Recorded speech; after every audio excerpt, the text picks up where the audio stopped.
So the next job is to put in the cross members and the frame that's in here. I'm not entirely sure that the depth, I said 50 millimeters in the last video, but they're actually 60 millimeters deep, but I'm not convinced it's quite big enough really, so I might have to do something here to strengthen it. We'll see. But what I have done, it's a bit hard to show you while I'm holding the camera, is I've run a tape measure across the diagonal both ways, and I'm using a quick hitch just as a nice heavy lump to attach it to, so I know that it's square. I think what I'm going to do is just tack weld in a bit of box section first, and then I'll make the actual frame, cross members and things to fit this when it's removed from the Unimog. It's probably harder to explain than it is to show you.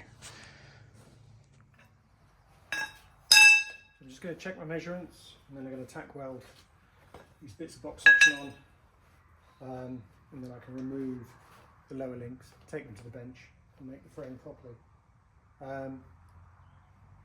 As ever, because I'm welding on the vehicle now, I've disconnected the battery and I've pulled out the leads to the alternator as well, so it doesn't get damaged.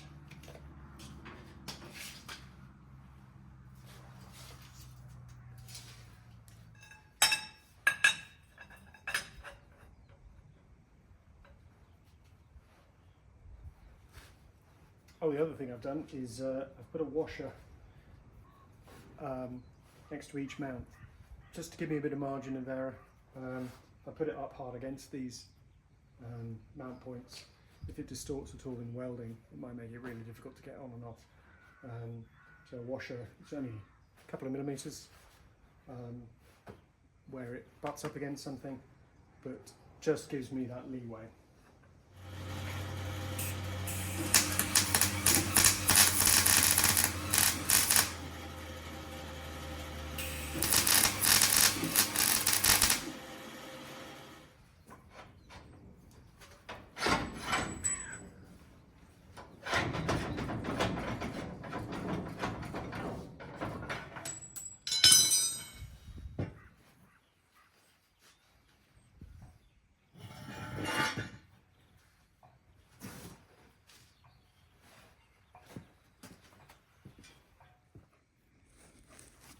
So front linkage now on the bench, and I need to weld in a piece of box section.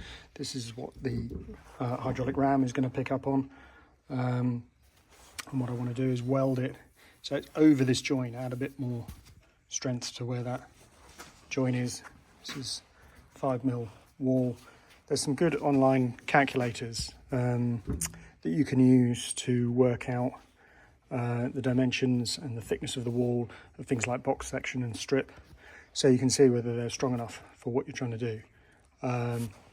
So this may need some further reinforcement beyond what I'm doing here, but on paper this will be enough for the sort of loading this is likely to take. But I've marked this up. You can see it's not square because the link arms splay outwards. So I need to cut accordingly. So the verticals are square, but the horizontals are at a slight angle.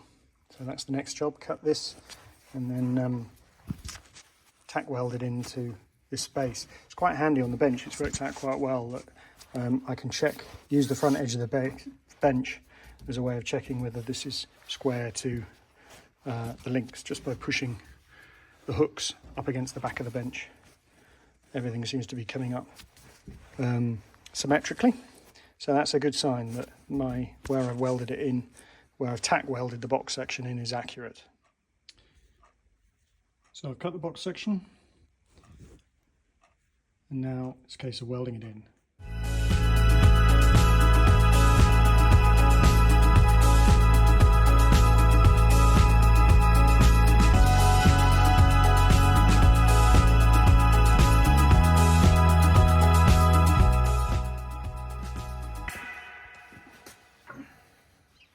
So I've got the link arms back on. What I want to try and do now is hold up the hydraulic ram with the brackets I've made for it. Let's see if my measurements are correct.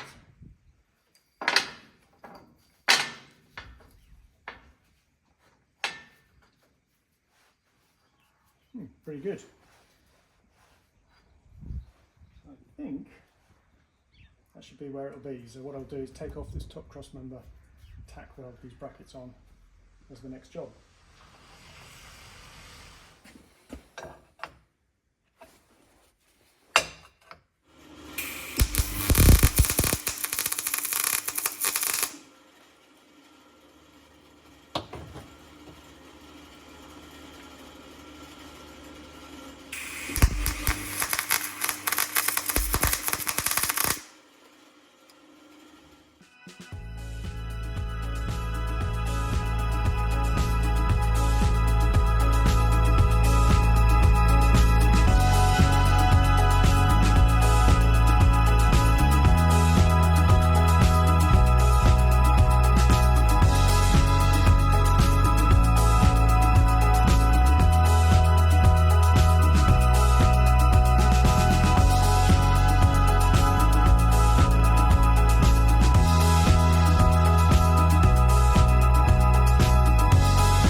These are the brackets for the RAM, just made out of steel flat, so they're going to sit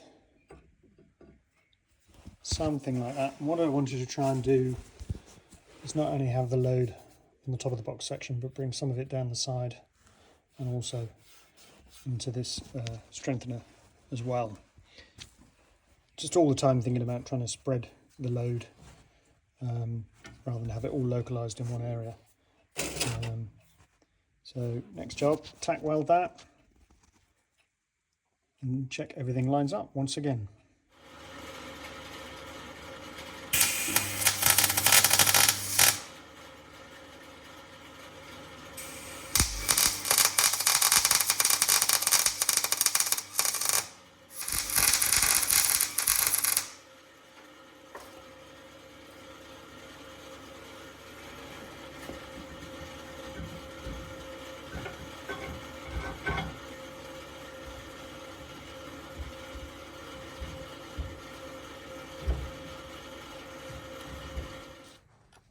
Look at this, actual genuine sunshine and some dry ground.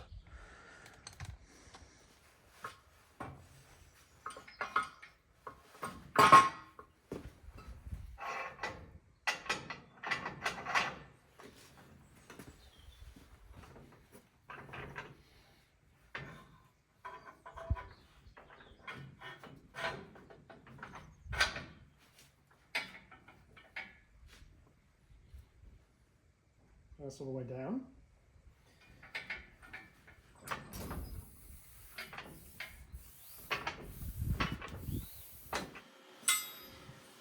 So as I said in part one, I couldn't find front linkage that would fold up flat, and I wanted to be able to do that rather than having to keep taking it on and off.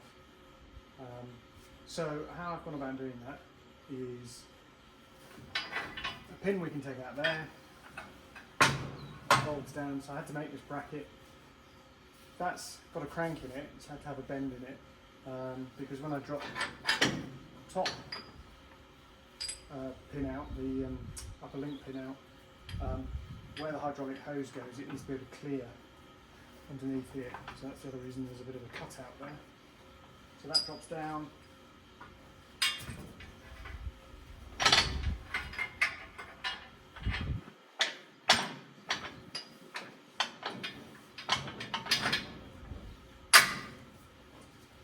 And then the pin goes in, and the top link pin goes in, and then it's ready to put into use. So the hoses, I haven't ordered the hoses yet, but they'll go from this RAM back through and over to these outlets, hydraulic ports on there. And I may have to disconnect them when I fold the RAM, we'll see, but I'll try and order them so they're long enough but I don't necessarily have to do that. So that's the up position, down position.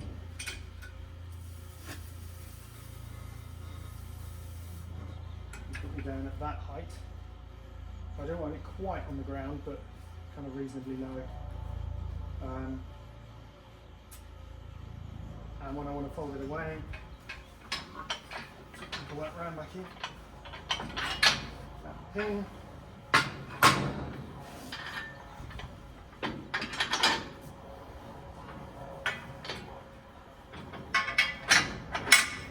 That's it. So we put cotter pins in, or lynch pins rather, and then we'll be ready to travel.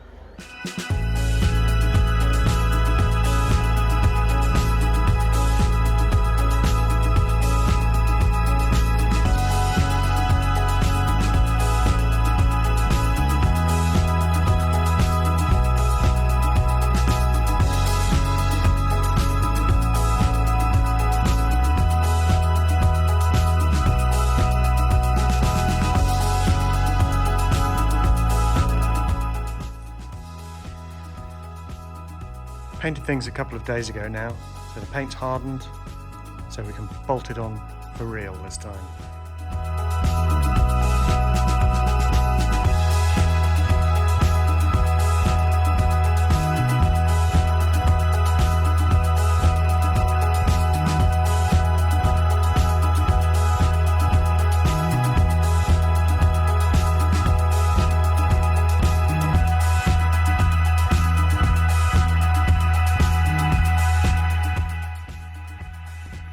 The other thing I want to do is make a front bumper to mount either side of the linkage, just to protect the front of the cab bodywork a little bit.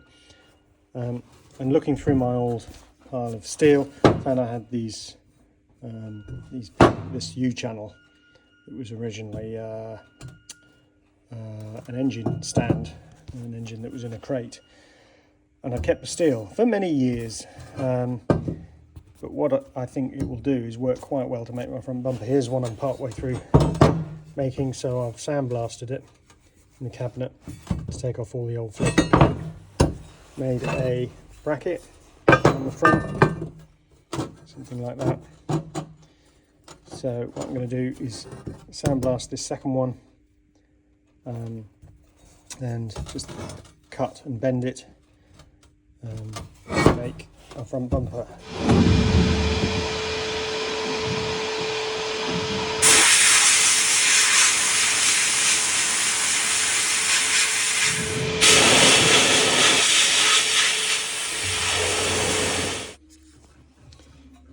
I didn't video it all, but here's one of the front bumpers. I've added a bit of tread plate because I just know at some point I'm going to want to stand on it to clean the windscreen or something like that. So what I'm going to do is, before I paint it, is just sandblast where the welds are again to clean them up. Let me show you what it looks like on the vehicle. So this is the other one, temporarily fitted.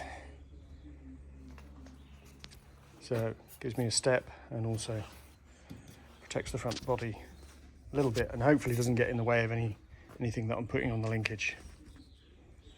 So I'll sandblast them and then primer and top coat.